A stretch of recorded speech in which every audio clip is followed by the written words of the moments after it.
क्या हाल है आप सबके। मेरा नाम डॉक्टर एनके शर्मा है। मेडू हब में आपका बहुत बहुत स्वागत है। तो यहां पर हम नीट यूजी एग्जामिनेशन की तैयारी कर रहे हैं। नीट यूजी एग्जामिनेशन में बायोलॉजी 360 नंबर की आती है।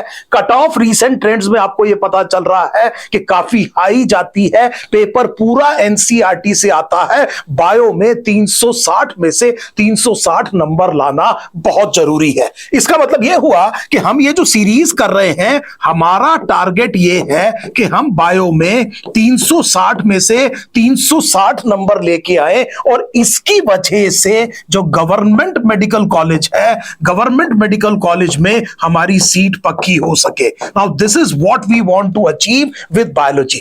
मेडू हब में हम आपको कंप्लीट सॉल्यूशन प्रोवाइड कर रहे हैं। फिजिक्स भी होगी, केमिस्ट्री भी होगी, बायोलॉजी भी होगी। आप फिजिक्स की भी लाइव क्लासेस अटेंड कीजिए, केमिस्ट्री की भी लाइव क्लासेस अटेंड कीजिए, बायोलॉजी की लाइव क्लासेस अटेंड कीजिए। आज आप मेरी क्लास अटेंड कर रहे हैं। मेरा नाम डॉक्टर एनके शर्मा है। मैं मेडू हब में बहुत सारी बायोलॉजी फैकल्टीज में एक हूं। इसी तरह से फिजिक्स और केमिस्ट्री की भी इस देश की सबसे अच्छी फैकल्टीज के साथ में आपको ये क्लासेस कराई जाएंगी। और इन क्लासेस को आप अटेंड करके बहुत बढ़िया स्कोर कर सकते हैं नीट एंट्रेंस एग्जामिनेशन में। यह हमारा मकसद है। आज ह्यूमन फिजियोलॉजी में एक बहुत important chapter breathing and exchange of gases. So class 11th आप जानते हैं, this is class 11th, unit 5 है। यूनिट 5 में दिस इज चैप्टर नंबर 14। इस चैप्टर की हम बात कर रहे हैं। यहां से अक्सर नीट एंट्रेंस एग्जाम में 2 क्वेश्चन आते हैं। As a unit human physiology NEET entrance के लिए बहुत जरूरी है।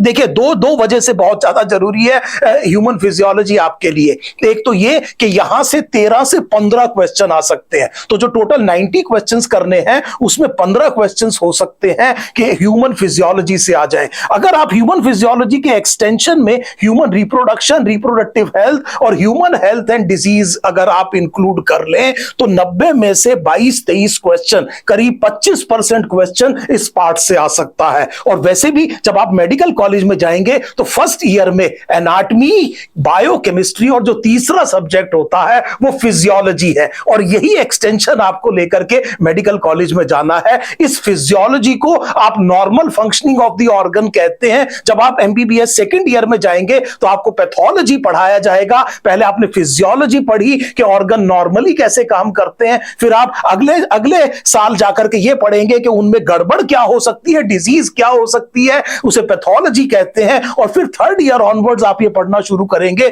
मेडिसिन, उसका ट्रीटमेंट कैसे करते हैं। सो ये जो लॉजिकल स्टेप आपको समझ में आया। 12th पर आपने grass root level of physiology पढ़ी, higher level of physiology normal functioning first year MBBS में, सेकंड ईयर एमबीबीएस में आपने देखा कि इसमें डिजीज स्टेट क्या हो सकती है और उसको पहचानने के बाद में कैसे इसको डायग्नोस करके हम क्या कर सकते हैं, ट्रीट कर सकते हैं। This would be the natural flow of information for any budding medical aspirant. So जैसा मैंने आपसे कहा कि आज हम 14.1.1 ह्यूमन रेस्पिरेटरी सिस्टम की बात करेंगे और हम शुरुआत करेंगे अपर रेस्पिरेटरी ट्रैक्ट से। सो अपर रेस्पिरेटरी ट्रैक्ट से हम शुरू करेंगे। देखिए, आप जब एयर इनहेल करते हैं तो आपने लोअर क्लासेस में पढ़ा है, ये नेजल कैविटी है। यहां पर आपके एक्सटर्नल लेयर्स हैं। जब आप एयर इनहेल करते हैं तो एक्सटर्नल लेयर से एयर कहां जाती है, नेजल कैविटी में। आपकी अपनी बॉडी है, आप अपने आप बड़े आराम से ठंडे दिमाग से बैठ के सोचिए, मैंने एयर को इनहेल किया तो क्या रास्ता बना। सो आपने ये देखा कि यहां से एयर एंटर करी, किस में गई, नेजल कैविटी में गई। अब इस एयर को दिमाग में तो पहुंचाना नहीं है, आपको पता है इसको कहां पहुंचाना है, हमें लंग्स में पहुंचाना है। तो इसका मतलब ये जो रास्ता है नेजल पैसेज का, किसी तरह से ऐसे मुड़कर के नीचे की तरफ जाएगा और थ्रोट की तरफ आएगा। उस जगह को हम कहते हैं फेरिंग्स, और वहां से उसके बाद एंटर करेगा लैरिंग्स में। सो लैरिंग्स तक का जो पार्ट है इसे अपर रेस्पिरेटरी ट्रैक्ट कहा जाता है। सो हमने ये कहा कि पहली चीज मैंने ये समझी कि हमारी बॉडी में हम जो ये पार्ट कर रहे हैं अपर रेस्पिरेटरी ट्रैक्ट कहते किसे हैं। अपर रेस्पिरेटरी ट्रैक्ट आपने एक्सटर्नल लेयर एयर से लेकर के, ये नॉस्ट्रिल है, यहां से लेकर के लैरिंग्स तक। सो लैरिंग्स से शुरू हो जाएगा, मैं लैरिंग्स तक कह रहा हूं, इसका मतलब लैरिंग्स से लोअर रेस्पिरेटरी ट्रैक्ट इंफेक्शन शुरू हो जाता है। अगर किसी को फेरिंग्स में इंफ्लेमेशन है, जिसे फेरिंजाइटिस कहते हैं, तो उसे अपर रेस्पिरेटरी ट्रैक्ट इंफेक्शन कहते हैं। और अगर किसी को लैरिंजाइटिस हो गई है, आइटिस का मतलब है इंफ्लेमेशन, लैरिंजाइटिस हो गई है, तब हम कहेंगे कि ये लोअर रेस्पिरेटरी ट्रैक्ट इंफेक्शन है। सो पहली बात तो हमें ये समझ में आ गया इस अपर रेस्पिरेटरी ट्रैक्ट में क्या है। इसमें हमने कहा कि नेजल चेंबर भी है, नेजल कैविटी भी है, और उसके बाद में एक एरिया आ रहा है जिसे हम कह रहे हैं नेजोफेरिंक्स। और नेजोफेरिंक्स के बाद में हमने ये कहा कि इट विल एंटर, जो ग्लॉटिस जो ओपनिंग होती है उससे लोअर रेस्पिरेटरी ट्रैक्ट में एयर एंटर करेगी, जिसे हम लैरिंक्स कहते हैं। सो चलिए एक बढ़िया डायग्राम देखते हैं यहां पर। So let us look at a very good diagram.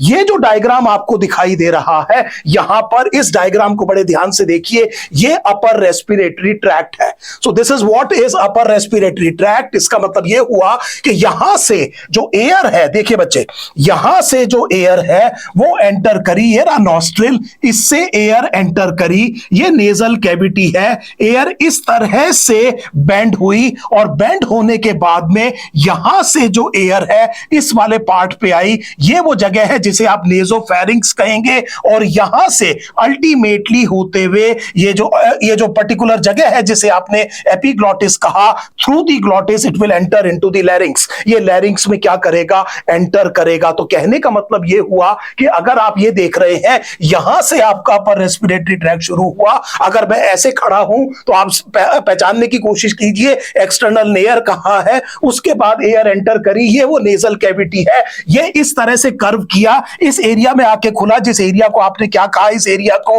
नेजोफेरिंक्स कहा। और उसके बाद में हमने ये कहा कि ये कहां चला गया, ये वोकल फोल्ड्स है, ये इस ओपनिंग को आप ग्लॉटिस कहते हैं, उसके थ्रू किस में एंटर किया है? लैरिंग्स में, और लैरिंग्स से किस में जाएगा? ट्रेकिया में। ये आपका अपर रेस्पिरेटरी ट्रैक्ट है।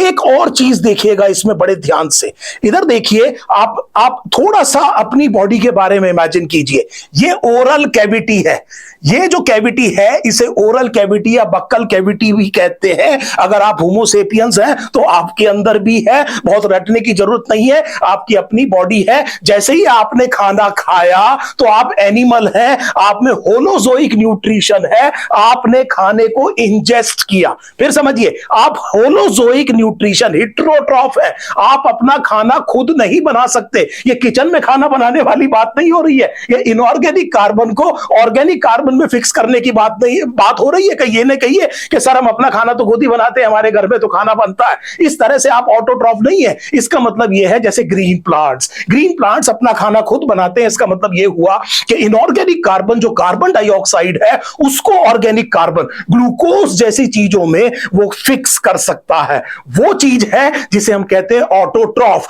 ऑटोट्रॉफ को जो सोर्स ऑफ एनर्जी है वो सनलाइट चाहिए, अगर वो फोटोसिंथेटिक ऑटोट्रॉफ है, और सोर्स ऑफ कार्बन डाइऑक्साइड चाहिए जो इनऑर्गेनिक है। आप हिट्रोट्रॉफ है, आपको सोर्स ऑफ कार्बन भी ग्लूकोज चाहिए, सोर्स ऑफ एनर्जी भी ग्लूकोज चाहिए। आप एनिमल है, आपके अंदर जो हिट्रोट्रॉफिक न्यूट्रिशन है उसे होलोजोइक कहा जाता है। होलोजोइक में एक फिनोमिना होता है जिसे आप इंजेशन कहते हैं। आप फूड को इंजेस्ट करते हैं। आज सुबह जब आपने खाना खाया तो आपने टुकड़ा तोड़ा होगा और उसको आपने, इस ओपनिंग को माउथ कहते हैं, ओरल कैविटी की ओपनिंग को माउथ कहते हैं। सारी चीज माउथ नहीं है। सो हमने कहा माउथ के थ्रू आपने खाना कहां पहुंचाया? ओरल कैविटी में पहुंचाया। फिर बताइए क्या किया?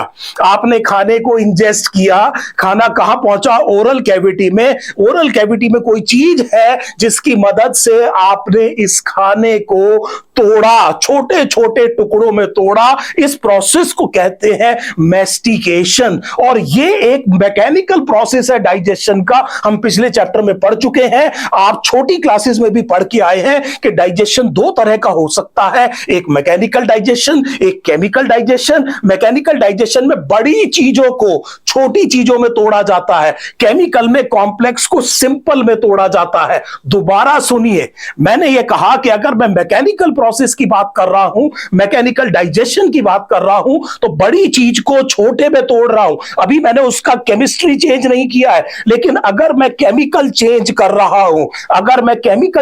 रहा हूं, हाइड्रोलिसिस के द्वारा, तो वो केमिकल डाइजेशन है। मतलब ये हुआ कि अगर आपने बड़े बड़े फैट ग्लोब्यूल को तोड़ा छोटे छोटे फैट ग्लोब्यूल में, आपने क्लास 10th में पढ़ा है, इसे इमल्सिफिकेशन कहते हैं, तो ये मैकेनिकल प्रोसेस होगा। उसके बाद लाइपेज ने जब उसको तोड़ा फैटी एसिड और ग्लिसरॉल में, तो केमिकल चेंज हुआ और फिर वो क्या होगा, डाइजेस्ट होगा। स्टार्च को आप डाइजेस्ट करते हैं ग्लूकोज में, और ग्लूकोज को फिर आप मेटाबोलाइज करते हैं सेल के अंदर। ये खाना आप इसलिए खा रहे हैं ताकि आपको एनर्जी मिले। एनर्जी आपको चाहिए एटीपी की फॉर्म में, और इस खाने से आपको क्या मिलनी है, एनर्जी। उसमें चीजों को आपको क्या करना पड़ेगा, ऑक्सीडाइज। और प्लांट फिजियोलॉजी में आप देख चुके हैं कि एरोबिक रेस्पिरेशन में ऑक्सीजन का काम यह होगा कि वो टर्मिनल इलेक्ट्रॉन एक्सेप्टर और टर्मिनल प्रोटॉन एक्सेप्टर का काम करेगी, और उसकी मदद से मदद करेगी ऑक्सीडेटिव फॉस्फोराइलेशन में, जिसकी मदद से आप एटीपी बना के अपनी बॉडी के एंडरगोनिक रिएक्शंस को ड्राइव कर सकते हैं। एटीपी इसलिए क्योंकि एटीपी यूजेबल एनर्जी है, और क्योंकि एटीपी यूजेबल एनर्जी है, इसीलिए एटीपी को एनर्जी करेंसी कहा जाता है सेल के लिए। वीडियो को पॉज कीजिए, अगर आप लाइव के बाद देख रहे हैं, वीडियो को पॉज कीजिए। अभी जो मैंने पीछे कहा है, आराम से बैठिए, हेडफोन लगाइए और दोबारा सुनिए मैंने आपसे क्या कहा है। सो बड़े ध्यान से अपनी एनसीईआरटी पढ़िए, आराम से रोकिए। यह फायदा होता है ऑनलाइन क्लासेस का। आप अपनी मर्जी से कितनी मर्जी बार, जिस टाइम आपको अच्छा लग रहा है, रात में 1 बजे 2 बजे, इस चीज को आप 10 बार सुन सकते हैं। सो ये चीज आपके पास अवेलेबल है। आराम से बैठिए, सुनिए मैंने क्या कहा। It is very very simple process. जैसे ही आप 1-2 बार सुन लेंगे, आपको ये बात बिल्कुल क्लियर हो जाएगी और आप इस चीज को एंजॉय करना शुरू करेंगे। जैसे ही सब्जेक्ट पसंद आना शुरू होता है, उसमें मन लगता है, और उसमें जब मन लगता है तो फिर टाइम लगता है। सो ज्यादातर मेडिकल स्टूडेंट्स की प्रॉब्लम यह है कि फिजिक्स उनको डराता है। क्यों डराता है? क्योंकि क्वेश्चन सॉल्व नहीं होते। क्वेश्चन सॉल्व नहीं होते, टेस्ट में नंबर कम होते हैं, डर लगता है, उसकी प्रैक्टिस कम हो जाती है। अच्छा क्या लगता है? जूलॉजी जब भी पढ़ने बैठते हैं, पहले बायोलॉजी पढ़ते हैं, उसमें भी जूलॉजी पढ़ते हैं, उसमें भी एनिमल किंगडम पढ़ते हैं, थोड़ा सा टाइम बच जाता है तो केमिस्ट्री, और बिल्कुल ही सोने के टाइम पे जरा बहुत टाइम बच जाता है तो फिजिक्स हो जाती है। इसीलिए फिजिक्स जनरली क्या देखा गया है कि मेडिकल एस्पिरेंट की काफी कमजोर होती है। उल्टा कर दीजिए, सिंपल सी बात है, कॉज एंड इफेक्ट रिलेशनशिप है। अगर आप ये चाहते हैं कि फिजिक्स में आपके नंबर ज्यादा आए, तो आप उस फिजिक्स में टाइम ज्यादा देना शुरू कीजिए। Doing something which you do not like is discipline. बड़े ध्यान से सुनिए, मैंने डिसिप्लिन की डेफिनेशन क्या बताई है। मैंने कहा है कोई ऐसा काम करना जो पसंद नहीं है, उस काम को करना, इसे डिसिप्लिन कहते हैं। सुबह उठना, रजाई छोड़ना, सर्दियों में उठ करके एक्सरसाइज करना, नेचर में वॉक करना, पढ़ने के लिए बैठना, व्हाट्सएप को नहीं उठाना, दोस्तों के मैसेजेस को रिप्लाई नहीं करना, उसको बेटे इस तरह का थंब इंप्रेशन नहीं देना, बाहर जाके पिक्चर देखने के बजाय पढ़ना शुरू करना, इस तरह की एक्टिविटी को नो कहना। डिलेड ग्रेटिफिकेशन बाद में एंजॉय करूंगा, पहले मैं नीट एंट्रेंस निकाल दूं, इसमें बड़ा दुख होता है, इसमें पेन होता है। इस चीज को डिसिप्लिन कहते हैं। इस डिसिप्लिन में पेन होता है, लेकिन ये रिग्रेट के पेन से, रिग्रेट का जो पेन होता है, अगर आपने डिसिप्लिन नहीं लिया तो बाद में पछतावा होगा, और वो जो पछतावा है उसे रिग्रेट कहते हैं। जिसने भी डिसिप्लिन का पेन नहीं लिया, उसे बाद में रिग्रेट का पेन होगा ही होगा। ये दुनिया बेटे लक से नहीं चलती। There is a cause and effect relationship. अगर आपके साथ कुछ हो रहा है तो पीछे मुड़ के देखिए कि आपने वो क्या काम था जो नहीं किया, जो करना चाहिए था, जिसकी वजह से ये रिजल्ट आया है। ये रिस्पॉन्सिबिलिटी आपकी है, ये कैरियर आपका है, ये मेहनत आपको करनी पड़ेगी। दर्द पर्सनल है। मां बाप सबसे अच्छा कोर्स खरीद के दे सकते हैं, सबसे महंगे टीचर से पढ़वा सकते हैं, लेकिन पढ़ना आपको है, और उसके बाद में ये दर्द भी आपको झेलना है। मैं ये कहता हूं कि अगर आप डिसिप्लिन का पेन पालेंगे तो रिग्रेट का पेन नहीं होगा। सुनिए बड़े ध्यान से। सो इतनी बड़ी बात करने के बाद में हमने कहा सोचने की बात ही नहीं है। हमने कहा ये एयर इनहेल हुई, ये गया नेजल कैविटी में, ये आया नेजोफेरिंक्स में, और यहां ये अपर रेस्पिरेटरी ट्रैक्ट है। कोई वायरल इंफेक्शन हो गया, नाक में कुछ प्रॉब्लम हो गई, नेजल कंजेशन हो गई, आपने देखा है वायरल में आजकल बहुत चलता है वायरल, आप देखते हैं नेजल ब्लॉकेज हो जाती है, नेजल रनिंग होनी शुरू हो जाती है, थ्रोट में थोड़ी सी खराश होती है, खांसी होती है, हल्का बहुत बुखार होता है और बदन टूटता है। इस तरह का चीज आप कहते हैं वायरल फीवर है, अपर रेस्पिरेटरी ट्रैक्ट है। डॉक्टर कहता है कि केवल पैरासिटामोल लीजिए, करके वायरस में एंटीबायोटिक देते नहीं।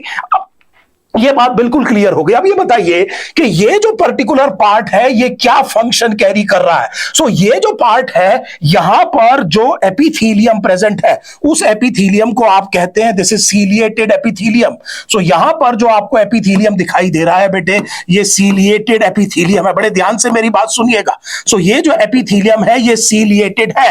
दूसरी चीज, इस कैविटी में बहुत सारा क्या है, म्यूकस है। इसका मतलब ये हुआ कि जो आप एयर इनहेल कर रहे हैं उसमें जो फॉरेन पार्टिकल्स है उससे एयर को फिल्टर किया जा सकता है। तो ये जो नेजल कैविटी है, एक एयर को फिल्टर कर रही है, दूसरा इस एयर को एक्सहेल कीजिए। अपने हाथ को ऐसे सामने ला करके नेजल कैविटी से एयर अपने हाथ पर एक्सहेल कीजिए, अभी करिए, आप देखेंगे गर्म सी लगेगी। इसका मतलब यह हुआ कि इसको वार्म किया जाता है। तो जो एयर मेरी बॉडी में जाती है उसको वार्म किया जाता है। और अगर आप ये एक्सहेलेशन किसी शीशे पे करेंगे तो फॉग जम जाएगा, इसका मतलब उसको ह्यूमिडिफाई किया जाता है। सो नेजल कैविटी में हमने ये कहा कि 3 काम किए जाते हैं। एयर गेट्स फिल्टर्ड, फिल्टर होती है, एयर इज वार्म्ड, एयर को वार्म किया जाता है, और हमने ये कहा कि एयर को ह्यूमिडिफाई किया जाता है। इन तीनों फंक्शंस को हम एयर कंडीशनिंग फंक्शन कहते हैं नेजल कैविटी का। सो this is the function of the nasal cavity. So nasal cavity में आपको सीलिएटेड एपिथेलियम देखने को मिलेगा। इंपॉर्टेंट क्वेश्चन है, आपको यह फंक्शन समझ में आ गया कि यह नेजल कैविटी एक्चुअली क्या कर रही है। इसको हमने क्या कहा बेटे, इसको हमने कहा कि this is basically air conditioning function. अब और एक चीज देखिए, एक और चीज देखिए, वापस अपनी स्लाइड पे जाते हैं, वापस अपनी स्लाइड पर जाते हैं, और यहां पर एक चीज मैं इस तरह से बनाता हूं। आपकी जो ओरल कैविटी है, इस ओरल कैविटी में एक फ्लोर है। सो इस ओरल कैविटी में एक फ्लोर है। फ्लोर के ऊपर बच्चे इधर देखिए, फ्लोर के ऊपर टंग है। इधर देखिए, ये मेरी यहां पर टंग है। यहां पर मैंने बनाया अपनी नेजल कैविटी, ये नेजल कैविटी है। अभी मैंने आपको बताया कि इस तरह से नेजल कैविटी जाएगी और ये नेजोफेरिंक्स में खुलेगी। ये मेरी ओरल कैविटी है। इस ओरल कैविटी में एक इसका फ्लोर है, और फ्लोर पर मेरे पास एक मसल है। इस मसल को हम कहते हैं टंग, और इसका एक रूफ है। सो इसका एक रूफ है, इस रूफ को हम कहते हैं बेटे पैलेट। सो ध्यान दीजिए, इस रूफ को कहते हैं पैलेट। तो कोई ऐसी बात नहीं, आप अपनी बॉडी में खुद सोचिए, ये जो आपकी टंग है इसको ऊपर टच कीजिए। सो टंग को मोड़िए और इसकी छत पे जाकर के इसको टच कीजिए। इस कमरे की छत पर टंग नहीं टच करनी है, अपनी ही ओरल कैविटी की छत को टंग से टच कीजिए। देखिए इस तरह से। तो जब आप टच करेंगे तो ऊपर जहां जाकर के टकरा रही है टंग, उसे पैलेट कहते हैं। अब आप एक काम कीजिए कि पहले आगे की तरफ टच कीजिए और उसके बाद में टंग को पूरा रोल कर लीजिए और पीछे की तरफ जाकर के टच कीजिए। तो देखिए जैसे मैं क्या कर रहा हूं, पीछे की तरफ जाकर के मैंने टच किया तो आपको दिखाई देगा कि वो सॉफ्ट है। सो ये जो पैलेट है, इसका जो आगे वाला पार्ट है इसको आपने क्या कहा, हार्ड पैलेट, और इसके जो पीछे वाला पार्ट है इसको आपने क्या कहा, सॉफ्ट पैलेट कहा। इसको आपने सॉफ्ट पैलेट कहा। ये आपको रूफ समझ में आ गया। और फिर जब कार्टून नेटवर्क देखते हैं तो कार्टून नेटवर्क में जब कार्टून के चोट लगती है तो वो बहुत जोर की चिल्लाता है, और बहुत जोर की चिल्लाता है तो आप उसके गले के अंदर देख सकते हैं कोई चीज हिल रही होती है इस तरह से घंटी की तरह। तो मुझे उम्मीद है आपको अपना बचपन याद आ गया होगा। अगर आप कार्टून नेटवर्क देख रहे हैं, कार्टून चिल्ला रहा है, बहुत चोट लग गई तो उसके गले में कुछ हिल रहा है, वो युवला है। So this is uvula. यहां पर एक हैंगिंग होती है, सुबह जब आप ब्रश करते हैं तो आप देख सकते हैं एक सॉफ्ट टिश्यू की हैंगिंग होती है, उसे आप क्या कहते हैं, युवला। अब आप दिमाग लगाइएगा, यहां पर आपने खाना खाया और खाना खाने के बाद में आपने इस खाने को, इधर देखिए थोड़ा कलर चेंज कर लेते हैं, इस खाने को आपने च्यू किया। च्यू करने के बाद में आपने इसका सरफेस एरिया बढ़ा दिया और ये जो चीज बन गई, इस गोल सी चीज को बोलस कहा जाता है। और इस बोलस को अब आप स्वेलो करेंगे। इस बोलस को अब आप स्वेलो करेंगे। बड़े ध्यान से मेरी बात समझिएगा, इस बोलस को हमें क्या करना है बेटे, स्वेलो करना है। और स्वेलोइंग प्रोसेस को हम कहते हैं डीग्लूटिशन। सो बड़े ध्यान से समझिए, समझिए, अब मैं इस चीज पर पहुंच गया हूं कि मैंने खाने को मैस्टिकेट किया, इसमें सलाइवा मिला दिया और सलाइवा मिला करके इसका एक गोल सा मांस बना दिया और इसमें सलाइवा ने बड़ा इंपॉर्टेंट रोल प्ले किया है बेटे, बड़ा इंपॉर्टेंट रोल प्ले किया है। बिना सलाइवे के इसको बाइंड किए बिना आप इसे स्वेलो नहीं कर पाएंगे। अगर आप में से किसी ने कभी आटे का प्रसाद खाया है, कई घरों में जो कथाएं होती हैं उसके बाद भुने हुए आटे का प्रसाद बनता है, अगर आप 3-4 चम्मच एकदम मुंह में डाल लें तो वो चिपक जाएगा, उसको आपको स्वेलो करना मुश्किल हो जाएगा। लेकिन थोड़ी देर अगर आप मुंह में रखेंगे तो उसमें सलाइवा मिलकर के एक राउंडेड मास बन जाएगा, जिससे आप आसानी से क्या कर सकते हैं, स्वेलो कर सकते हैं। स्वेलोइंग प्रोसेस को हम क्या कहते हैं, डीग्लूटिशन। अब मुझे इसको डीग्लूटिशन करना है। अब सोचिए ये कि आपने सुबह खाना खाया, ये दिन में आप कई बार करते हैं बेटे, या आप दिन में कई बार करते हैं। मजे की बात यह है कि जो हम बचपन से करते आ रहे हैं उसी को पढ़ने में हमें डर लगता है। देखिए देखिए, पैराडॉक्स समझने की कोशिश कीजिए। ये चीज आप दिन में कई बार करते हैं, रोज बड़ी आसानी से कर लेते हैं, लेकिन अब आपको लगेगा अरे इतनी कॉम्प्लिकेटेड चीज हम कर लेते हैं। सो बड़े ध्यान से देखिए, जब आप स्वेलो करते हैं तो एक बार मेरे कहने से आराम से बैठ के स्वेलोइंग का एक्शन कीजिए। इमेजिन कीजिए कि बोलस है, बोलस आपकी टंग पे रखा हुआ है और इमेजिन कीजिए इस बोलस को आपने स्वेलो किया है, क्या होगा, दिमाग लगाइए। मैंने ये कहा कि आपने बोलस टंग पे रखा हुआ है, अब आप स्वेलो कर रहे हैं। तो जैसे ही आप स्वेलो कर रहे हैं तो कोशिश करिए ध्यान करने की कि आपकी टंग कहां टकरा रही है।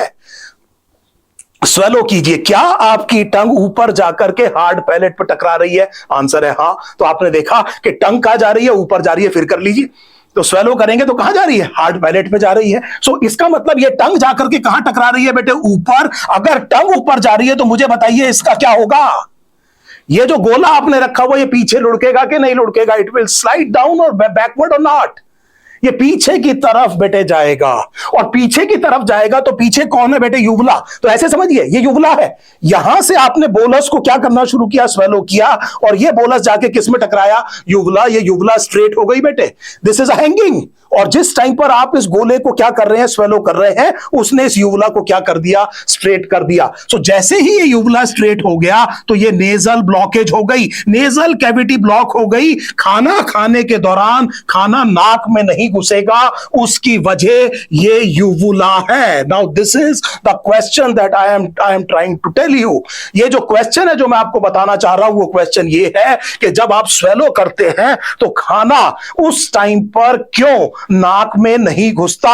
तो हमें यह समझ में आ गया कि यहां कहीं पर युवुला है। सो अगर इसको हम अपने डायग्राम में देखें, जो मैं डायग्राम आपको दिखा रहा था, ये वो पार्ट है युवुला का। यहां पर आप बोलस रखेंगे, वो बोलस जैसे ही पीछे जाएगा तो ये युवुला स्ट्रेट हो जाएगी और खाना स्वेलोइंग के दौरान नाक में नहीं घुसेगा।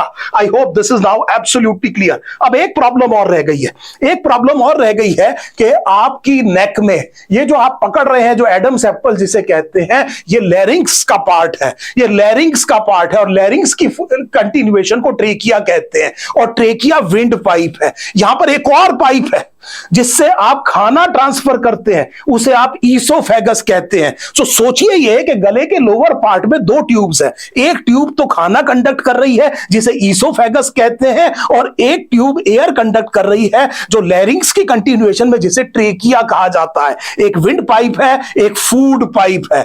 अब चक्कर यह है कि खाना जब आप स्वेलो कर रहे हैं तो अब किसी भी कीमत पर यह विंड पाइप में जाना नहीं चाहिए, इट शुड नॉट गो। यह विंड पाइप में नहीं जाना चाहिए। उसमें गड़बड़ क्या है कि जब आप यहां पर ऐसे खड़े हैं तो इस वाली गर्दन में आप क्या देखेंगे कि जो विंड पाइप है वो आगे है और फूड पाइप पीछे है।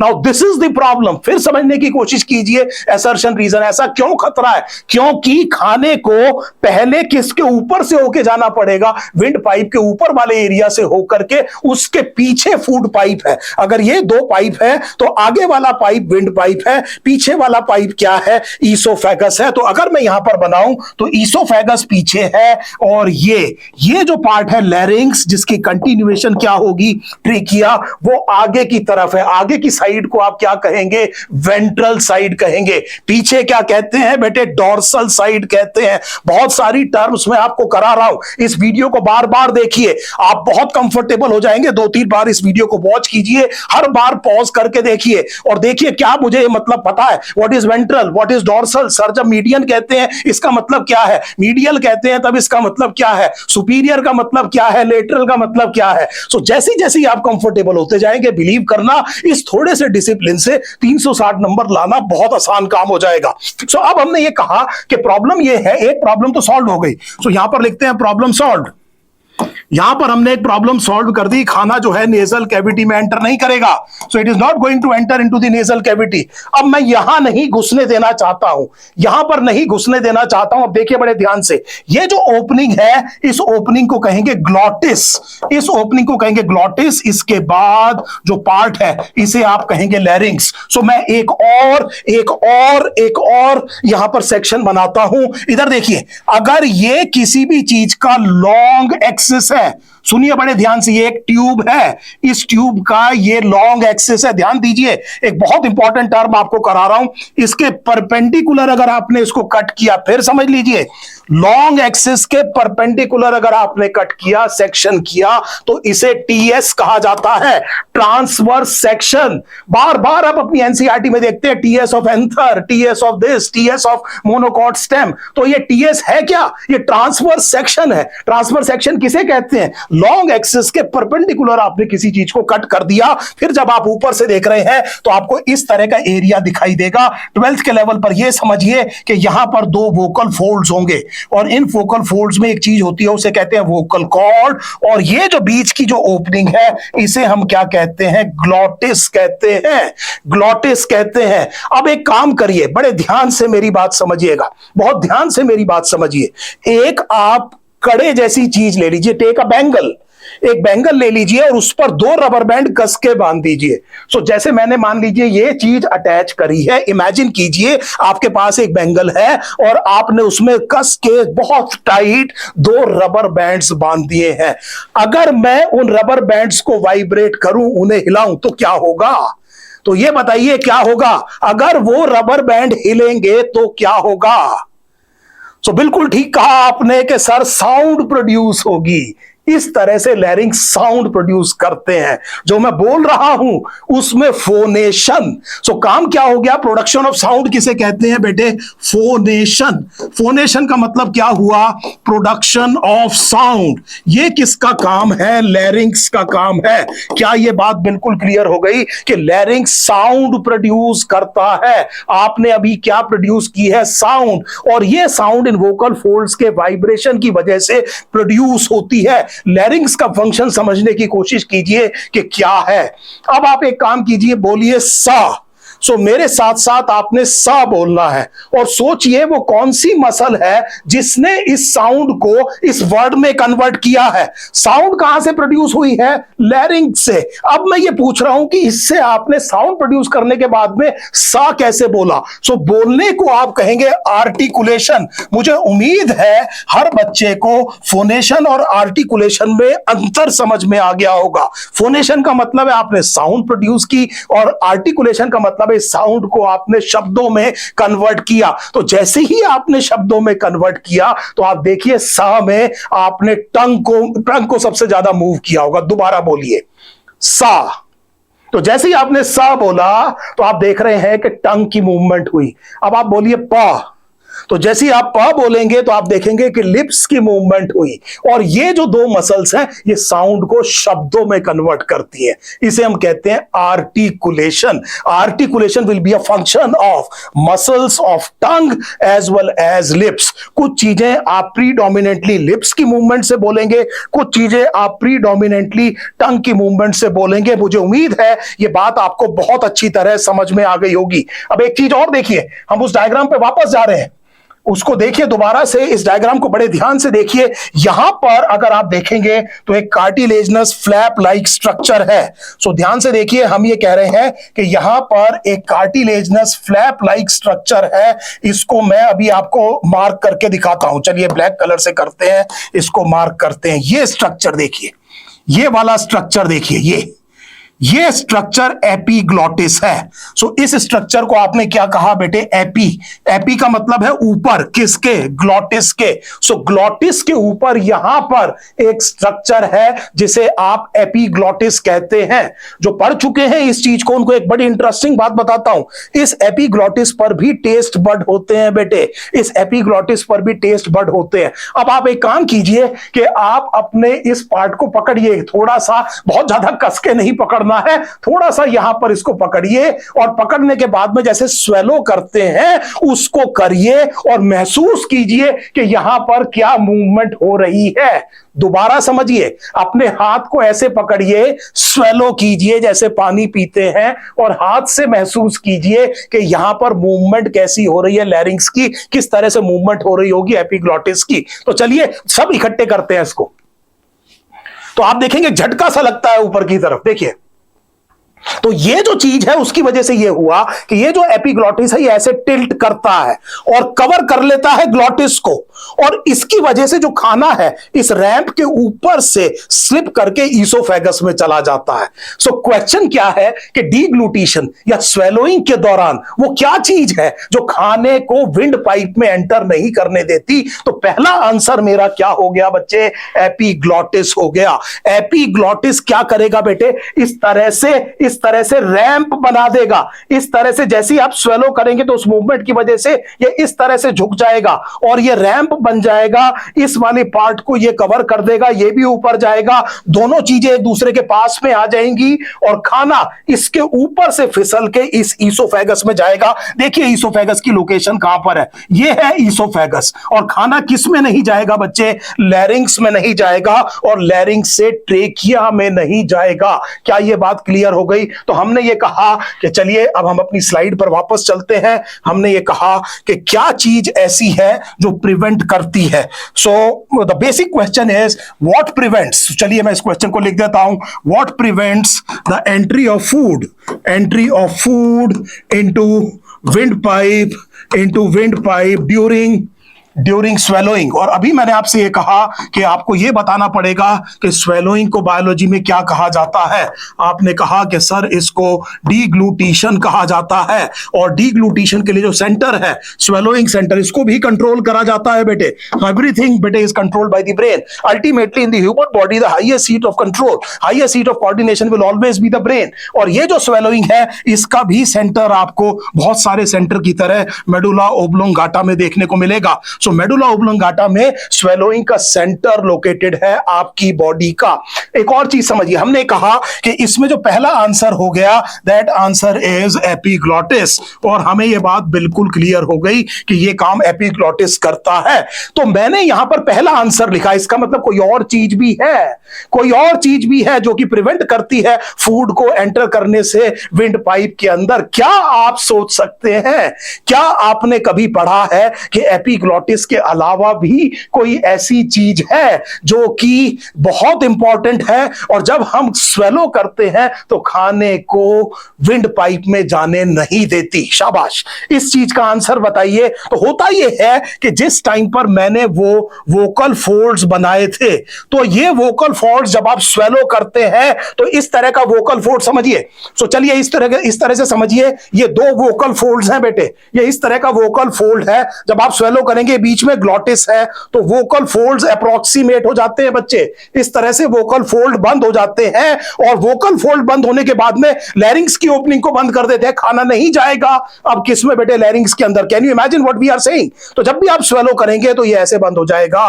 और प्लीज ट्राई टू अंडरस्टैंड, ये जो वोकल फोल्ड्स है इनकी वाइब्रेशन की वजह से साउंड प्रोड्यूस होती है। तो क्या आपको यह समझ में आया क्यों घर में बड़े बूढ़े ये कहते हैं कि खाना खाने के वक्त बोलना नहीं चाहिए? और कई बारी खाना खाते हुए बोलने से धसका क्यों लग जाता है? क्या हमें यह समझ में आ रहा है? ये जो बड़ी बड़ी बातें हम घर पे सुनते हैं, क्या अब आप इसको साइंटिफिकली एक्सप्लेन कर पा रहे हैं? एपीग्लॉटिस होने के बावजूद खाना कहां घुस सकता है, किस में घुस सकता है?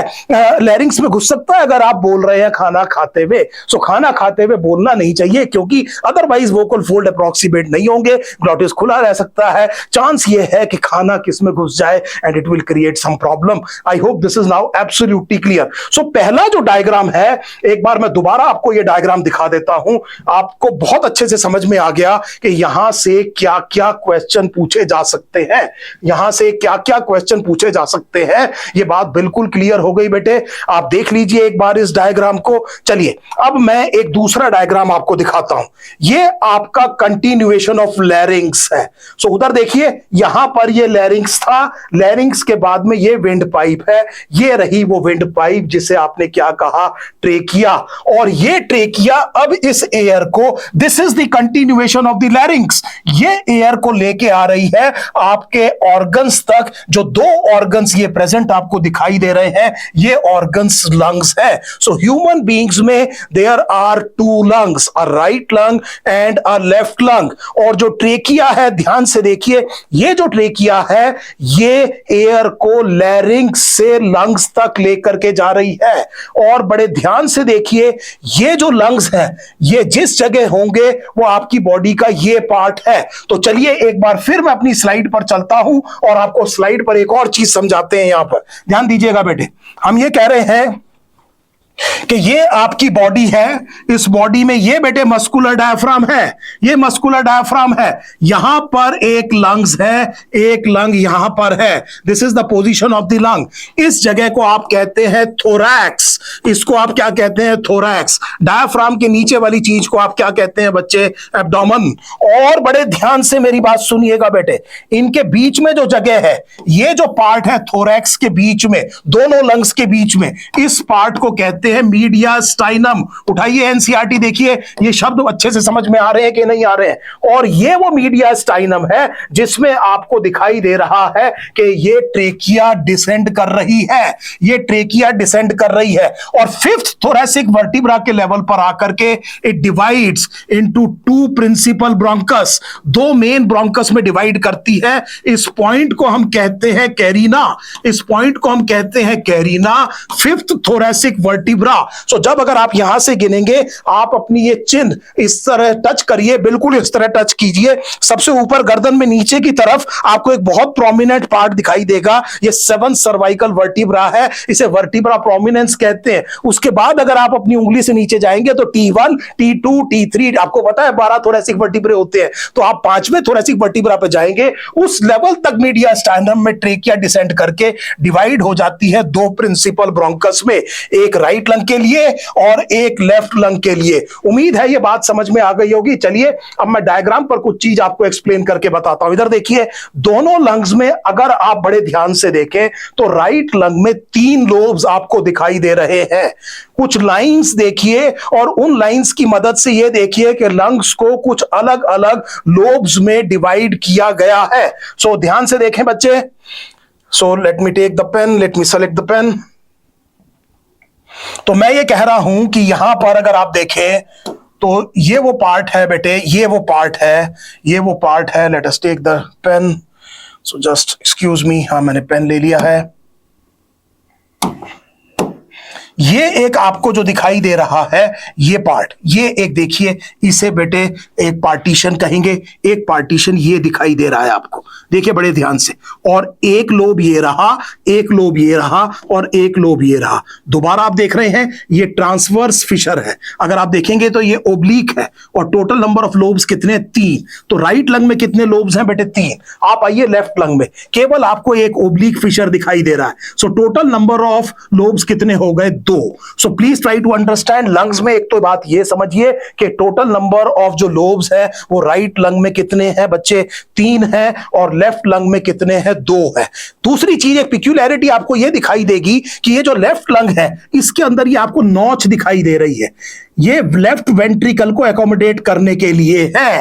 हार्ट जो है वो यहां पर लोकेटेड होता है सेंटर ऑफ द चेस्ट में। हार्ट का जो साइज होता है वो फिस्ट की तरह होता है और इतना ही उसकी शेप भी होती है। हार्ट बड़ा बदसूरत ऑर्गन है। ये ग्रीटिंग कार्ड वाला हार्ट है बेटे, ऐसा हार्ट होता नहीं। ये वाला जो हार्ट बच्चे बनाते हैं, this is not the heart. Heart actually इतना भद्दा दिखता है। ये यहां पर इसका जो लेफ्ट वेंट्रिकल है सेंटर ऑफ द चेस्ट में होता है। इसकी जो लेफ्ट वेंट्रिकल है वो इस तरफ जाती है, उसको एकोमोडेट करने के लिए हम ये देख रहे हैं यहां पर कार्डियक नॉच है। सो क्या आपको दिखाई दे गया? Can you identify where is the cardiac notch? Now try to see the left and the right lung. अब सुनिए बड़े ध्यान से, ये लंग्स का सेंटर की तरफ का सरफेस है। सो मैं बहुत धीरे धीरे टर्म्स को क्लियर करता चला जाऊंगा। जब आप किताब में पढ़ते हैं तो आप इस वाले सरफेस को पढ़ते हैं कि ये सरफेस मीडियल है।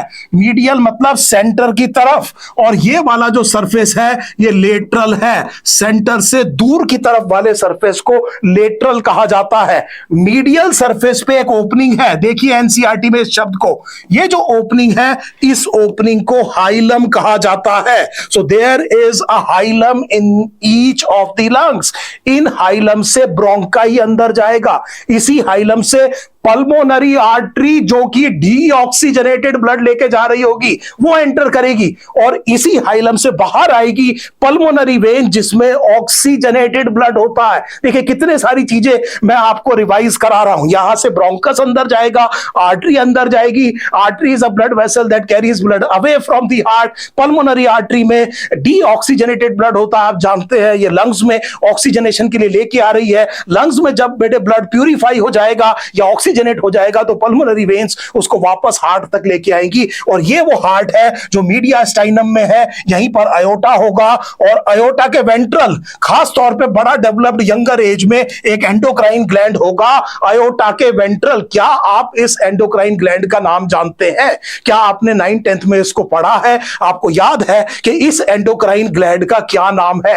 एक हिंट ये है कि ये एज के साथ रिग्रेस करता है साइज में, एडल्ट तक आते आते काफी ज्यादा कम हो जाता है। एक और हिंट ये है कि बहुत इंपॉर्टेंट है एडेप्टिव और एक्वायर्ड इम्यूनिटी के लिए यहां पर कुछ लिम्फोसाइट्स प्रोसेस होते हैं। उम्मीद है एक और हिंट ये है कि इसके भी 2 लोब्स होते हैं। एक और हिंट चाहिए तो इसमें ग्रैनुलर टिश्यू के आइलैंड्स होते हैं जिन्हें हेसाल्स कार्पसल कहा जाता है। उम्मीद है बहुत जरूरी बातें आपको समझ में आ गई होगी, और एक और अगर हिंट चाहिए तो ये शौक में कई बारी काम आ सकता है। सो इतनी सारी चीजों के समझने के बाद में हमें समझ में आ गया कि हम जिस एंडोक्राइन ग्लैंड की बात कर रहे हैं ये बेटे थाइमस है। सो ये जो क्विज है ये मैंने आपको हिंट दिया, उम्मीद है बिना किसी हिंट के ही आपने थाइमस इसका नाम ले दिया होगा। अब एक और चीज देखिए बेटे बड़े ध्यान से, अगर आप यहां पर बहुत ध्यान से देखें, अगर आप बहुत ध्यान से देखें, मैं सारी चीजें क्लीन कर दी हैं, बड़े ध्यान से देखिए तो आपको ट्रेकिया में कुछ रिंग्स दिखाई दे रही हैं। ट्रेकिया में भी दिखाई दे रही हैं, और अगर आप देखें तो ब्रोंकस में भी दिखाई दे रही है, और इन ब्रोंकस के छोटे छोटे पार्ट को ब्रोंकियोल कहते हैं, इनमें भी दिखाई दे रही है। सो अगर आप बड़े ध्यान से देखिए, मैं कुछ रिंग्स की बात कर रहा हूं। ये जो रिंग है ये रिंग्स आपको ट्रेकिया में भी दिखाई दे रही है बेटे, ये रही रिंग्स। ये रिंग्स आपको दिखाई दे रही हैं, ये आपको प्रिंसिपल ब्रोंकस में भी दिखाई दे रही हैं, ये आपको इनिशियल ब्रोंकियोल्स में भी दिखाई दे रही हैं, टर्मिनल ब्रोंकियोल्स में नहीं है, इनिशियल ब्रोंकियोल्स में दिखाई दे रही है। लास्ट में देखिए जो सब डिवीजन होती जा रही है यहां पर आपको ये दिखाई नहीं दे रही होंगी। सो इसका मतलब ये जो रिंग्स हैं ये इनकम्प्लीट है, पूरी नहीं है, ये इनकम्प्लीट है, इनकी शेप गोल नहीं है, सी शेप्ड है, और ये कार्टिलेज की बनी है। कार्टिलेज की बनी है इसका मतलब सपोर्ट करती होगी, इस पूरे के पूरे सिस्टम को सपोर्ट करेगी, इस ट्यूब की पेटेंसी को मेंटेन रखेगी। ये ट्यूब कोलैप्स नहीं करेगा, ये ट्यूब कोलैप्स नहीं करेगा। उसकी वजह यह है कि इसको सपोर्ट कौन कर रहा है बेटे? कार्टिलेजनस रिंग कर रही है सपोर्ट। तो चलिए मैं एक काम करता हूं, पहले तो एक घूंट पानी पीता हूं और फिर आपको समझाता हूं कि ये किस तरह से लोकेटेड है इसी बॉटल की मदद से।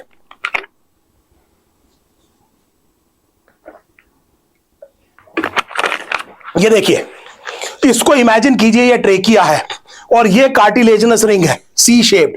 देख रहे हैं, पूरी नहीं है रिंग, सी शेप्ड है।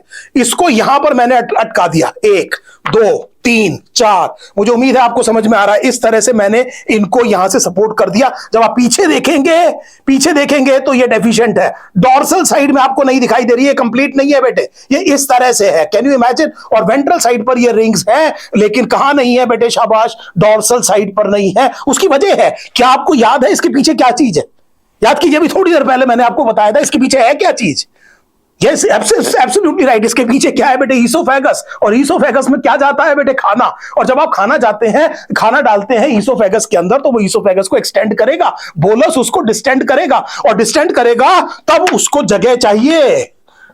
नहीं तो अगर ये ट्रेकिया पूरी तरह से कार्टिलेज रिंग होती तो टूट जाती बच्चे। सो मुझे ये बात समझ में आ गई कि ड्यूरिंग स्वेलोइंग, अब हमें समझ में आ गया कि जब ईसोफेगस डिस्टेंड होगा तो उसको स्पेस चाहिए। ये कार्टिलेजनस रिंग्स का काम क्या है? दूसरा बेटे, ये डेफिशिएंट क्यों है और कौन सी तरफ डेफिशिएंट है? डॉर्सली डेफिशिएंट है। ये बहुत जरूरी है अगर आप स्वस्थ रहना चाहते हैं, अगर आप चाहते हैं कि नीट एंट्रेंस एग्जाम में आपका बहुत अच्छा रिजल्ट आए, तो आप याद रखिए, आप अपनी सेहत का बहुत शानदार ख्याल रखिए।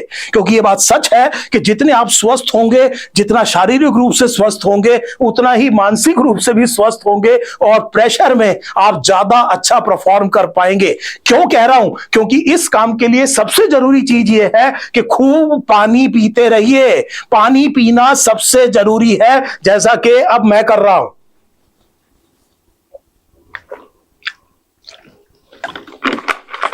खूब पानी पीजिए बेटे। और हमें यह समझ में आ गया कि ये इस तरह से, किस तरह से ये। वो एक और चीज देखिए बेटे, इंटरेस्टिंग। चलिए आपको एक और इंटरेस्टिंग चीज दिखाते हैं। क्या आप यहां पर एक चीज महसूस कर पा रहे हैं? अगर आप ध्यान से देखें तो ये जो लेफ्ट प्रिंसिपल ब्रोंकस है, थोड़ा एंगल पे है, ये थोड़ा सा वाइडर भी है और मोर इन कंटिन्यूटी विद ट्रेकिया है। ध्यान से देखिए, बहुत सिंपल नुआंस में आपको बताने की कोशिश कर रहा हूं। अगर आप देखें तो जो राइट प्रिंसिपल ब्रोंकस है वो ऐसा लगता है कि थोड़ा सा वाइडर ज्यादा है और उतना एंगल पे नहीं है जितना लेफ्ट है।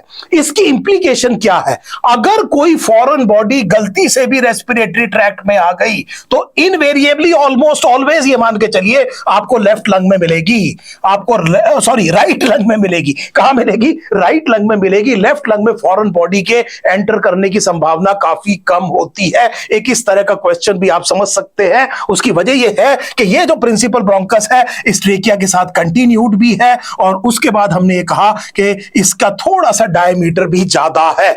क्या यह बात आपको बिल्कुल क्लियर हो गई यहां से? आई hope this is now absolutely clear. चलिए इसको क्लीन करते हैं, अगला डायग्राम दिखाते हैं। अब अगर आप यहां देख रहे हैं तो ये जो ट्रेकिया है ये ब्रोंकाई में टूटी, ब्रोंकाई ब्रोंक्यूल्स में टूटे।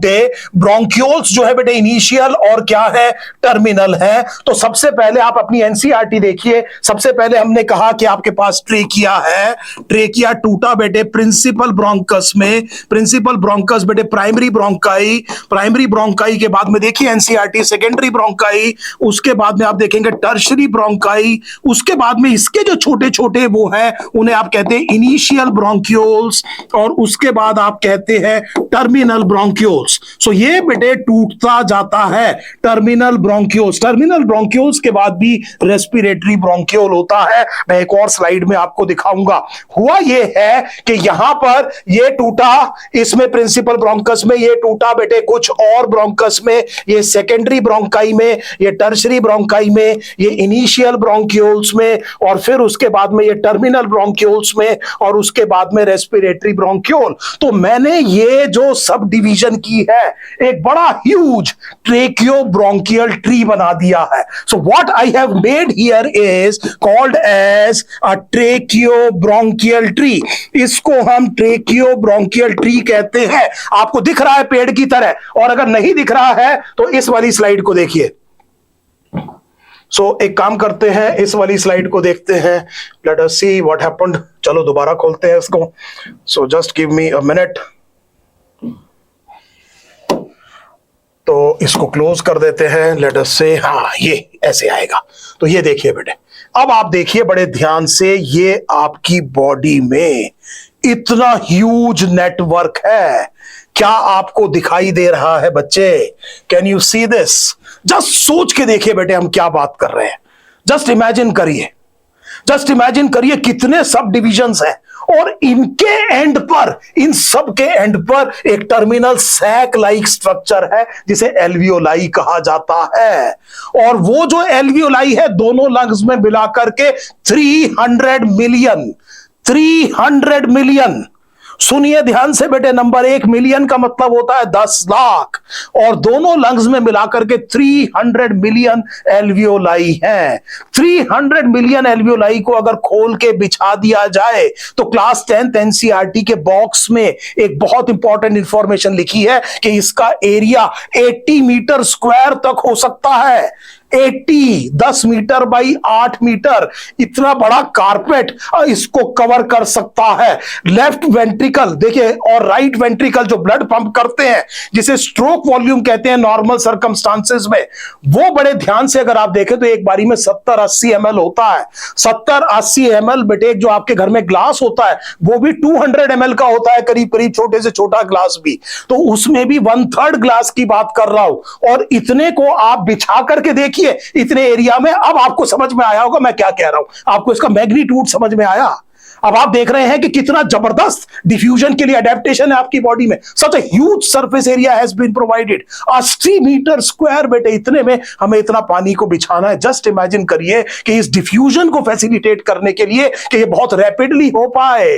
ऐसा नहीं है कि आज सांस लिया है तो परसों जाएगा बेटे टिश्यू में oxygen. It has to happen within milliseconds. आपको बहुत तेजी से डिलीवर करनी है चीजों को, और उस टाइम पर हम क्या कह रहे हैं बेटे कि try to understand this very important thing कि जो डिफ्यूजन है उस डिफ्यूजन के लिए मुझे ह्यूज सरफेस एरिया चाहिए, और ये 300 मिलियन एल्वियोलाई है। और एल्वियोलाई पर जाकर के गैस एक्सचेंज होगा, एल्वियोलाई तक, और जो रेस्पिरेटरी यूनिट है वहां तक, जो सिस्टम का पार्ट है रेस्पिरेटरी सिस्टम का, उसे कंडक्टिंग पार्ट कहते हैं, वो एयर को वहां तक लेके जा रहा है। और कंडक्टिंग पार्ट के बाद में जो पार्ट आता है उसे एक्सचेंज पार्ट कहते हैं। सो नेक्स्ट क्लास में हम यहीं से शुरू करेंगे, यहां से शुरू करेंगे। हम देखेंगे कि किस तरह से कंडक्टिंग पार्ट के बाद में जो एक्सचेंज पार्ट है वो क्या है। लंग्स के बारे में और जानेंगे, प्लूरल मेम्ब्रेन के बारे में जानेंगे, थोरैसिक चैम्बर के बारे में जानेंगे, आप पल्मोनरी वेंटिलेशन, ये वाला टॉपिक अपनी एनसीईआरटी से पढ़ के आइएगा। उम्मीद है आपने एंजॉय किया होगा, बहुत अच्छा लगा आपसे बात करके। आपके जो भी सजेशंस हैं प्लीज इन कमेंट सेक्शन में हमें लिख के भेजिए। इस चैनल को सब्सक्राइब कीजिए, इस पर नीट एंट्रेंस एग्जाम के लिए बहुत सारा बहुत शानदार मटेरियल आपके लिए उपलब्ध होने वाला है। Thank you so much. मेरा नाम doctor N K Sharma from Medu hub.